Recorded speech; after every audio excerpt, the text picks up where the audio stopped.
നമസ്കാരം. സ്വയം അനുഭവിച്ചറിഞ്ഞാൽ മാത്രം പഠിക്കാൻ കഴിയുന്ന ചില പാഠങ്ങളുണ്ട് അല്ലേ?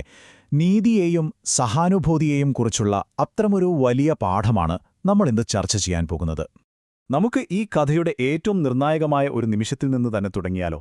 വർഷങ്ങളോളം പഠിപ്പിച്ചതിനു ശേഷം ഒരു ഗുരു തന്നെ ശിഷ്യന്മാരെ അടിക്കുന്നു. എന്തിനായിരിക്കും അത്? അപ്പോ എന്താണ് അവിടെ യഥാർത്ഥത്തിൽ സംഭവിച്ചത്? എല്ലാവരെയും ഒരുപോലെ ഞെട്ടിച്ച ആ ഒരു നിമിഷത്തിലേക്ക് നമുക്ക് നേരെ പോകാം. ഈയൊരു പുരാതന കഥ നമ്മളിലേക്ക് എത്തുന്നത് ഗായത്രി പരിവാർ പ്രസിദ്ധീകരിച്ച സചിത്ര ബാലകഥകൾ എന്ന പുസ്തകത്തിലൂടെയാണ്. കഥ നടക്കുന്നത് പണ്ടൊരിക്കൽ ഒരു ഗുരുകുലത്തിലാണ്. ആ രംഗമൊന്ന് സങ്കൽപ്പിച്ചു നോക്കൂ. പഠനമൊക്കെ പൂർത്തിയായി. രാജകുമാരന്മാർ കൊട്ടാരത്തിലേക്ക് മടങ്ങാൻ തയ്യാറെടുത്ത് നിൽക്കുകയാണ്. പെട്ടെന്നാണ് അവരുടെ ഗുരു ആചാര്യൻ ഒരു വടിയെടുത്ത് രണ്ടുപേരുടെയും കയ്യിലടിക്കുന്നത്. അവിടെയുണ്ടായിരുന്ന എല്ലാവരും ശരിക്കും ഞെട്ടിത്തരിച്ചുപോയി. ഈ അപ്രതീക്ഷിതമായ അടിക്ക് പിന്നിലെ കാരണം മനസ്സിലാക്കണമെങ്കിൽ നമുക്ക് കുറച്ചൊന്ന് പിന്നോട്ട് പോകണം. എന്താണ് ആ ഒരു നിമിഷത്തിലേക്ക് കാര്യങ്ങളെ എത്തിച്ചത്? സംഭവം വളരെ ലളിതമായിരുന്നു. ഒരു രാജാവ് തന്റെ 2 ആൺമക്കളെയും നല്ല വിദ്യാഭ്യാസം നൽകാനായി ഒരു ഗുരുവിന്റെ ആശ്രമത്തിലേക്ക് അയച്ചു. വർഷങ്ങൾ ഒരുപാട് കടന്നുപോയി. അവരുടെ പഠനമെല്ലാം പൂർത്തിയായി.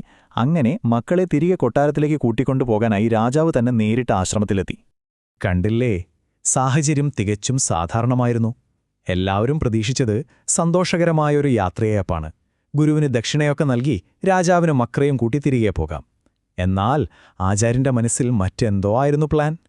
ഇപ്പോൾ നമ്മൾ ഈ കഥയുടെ ഏറ്റവും പ്രധാനപ്പെട്ട ഭാഗത്തേക്ക് കടക്കുകയാണ്. ആ വിചിത്രമായ പ്രവൃത്തിക്ക് പിന്നിലെ കാരണമെന്തായിരുന്നുവെന്ന് വെളിപ്പെടാൻ പോവുകയാണ്. അതെ, ഇപ്പോൾ നിങ്ങളുടെ എല്ലാം മനസ്സിൽ ഈയൊരു ചോദ്യം തന്നെയല്ലേ? എന്തിനാണ് ഒരു ഗുരു തന്റെ ഏറ്റവും മികച്ച വിദ്യാർത്ഥികളെ, അതും പഠനം പൂർത്തിയാക്കി പോകുന്ന ദിവസം തന്നെ അടിച്ചത്? ആ ചോദ്യത്തിനുള്ള ഉത്തരം ആചാര്യൻ തന്നെ അവർക്ക് പറഞ്ഞുകൊടുത്തു. അതൊരു ശിക്ഷയല്ലായിരുന്നു, അതൊരു പാഠമായിരുന്നു. ഭാവിയിൽ രാജ്യം ഭരിക്കേണ്ടവരാണ് നിങ്ങൾ.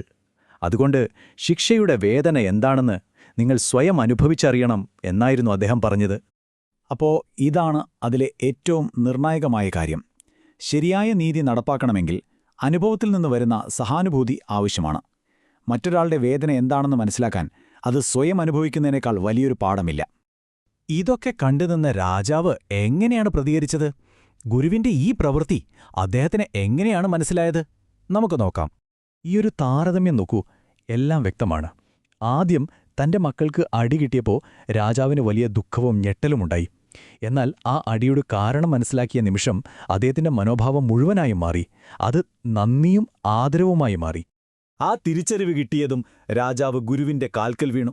അദ്ദേഹം പറഞ്ഞു, ഇതാണ് ജീവിതത്തിലെ ഏറ്റവും വലിയ പാഠം. ഒരു ഭരണാധികാരിക്ക് ഇതിലും വലുതായി ഒന്നും പഠിക്കാനില്ലെന്ന് അദ്ദേഹം മനസ്സിലാക്കിയിരുന്നു. ഇനി നമുക്ക് ഈ കഥയിൽ നിന്ന് പഠിക്കാനുള്ള സാർവത്രികമായ തത്വങ്ങളിലേക്ക് വരാം. കാരണം ഇത് വെറുമൊരു രാജാവിന്റെയും രാജകുമാരന്മാരുടെയും മാത്രം കഥയല്ല, അല്ലേ? ഈ കഥ മുന്നോട്ട് വയ്ക്കുന്ന പ്രധാനപ്പെട്ട ആശയം ഇതാണ്: സഹാനുഭൂതിയോടെയുള്ള നീതി. അതായത് മറ്റൊരാളുടെ സ്ഥാനത്ത് നിന്ന് ചിന്തിക്കാനുള്ള കഴിവ്, അവരുടെ വേദന മനസ്സിലാക്കാനുള്ള ഒരു ശ്രമം. അപ്പോ ഈ കഥയിൽ നിന്ന് നമ്മൾ ഓർത്തുവെക്കേണ്ട 2 പ്രധാന കാര്യങ്ങളുണ്ട്. ഒന്ന്, അധികാരം ഉപയോഗിക്കുമ്പോൾ അതിന്റെ പ്രത്യാഘാതങ്ങൾ എത്രത്തോളം വലുതാണെന്ന് മനസ്സിലാക്കുക. 2, ഒരു നേതാവിന്റെ ഏറ്റവും വലിയ കർത്തവ്യമെന്നത് നീതി നടപ്പാക്കലാണ്. ഈ പഴയ കഥ നമ്മളെ ഇന്നത്തെ കാലഘട്ടത്തിലെ വളരെ പ്രസക്തമായൊരു ചോദ്യത്തിലേക്കാണ് കൊണ്ടെത്തിക്കുന്നത്. ഒരു നേതാവിന് അറിവാണോ അതോ മറ്റുള്ളവരുടെ വേദന മനസ്സിലാക്കാനുള്ള കഴിവായ സഹാനുഭൂതിയാണോ കൂടുതൽ പ്രധാനം? നിങ്ങളെടുക്കുന്ന തീരുമാനങ്ങളുടെ പ്രത്യാഘാതങ്ങൾ സ്വയം അനുഭവിച്ചറിയേണ്ടതുണ്ടോ? ഇതിനെക്കുറിച്ച് നിങ്ങൾ തീർച്ചയായും ചിന്തിക്കണം.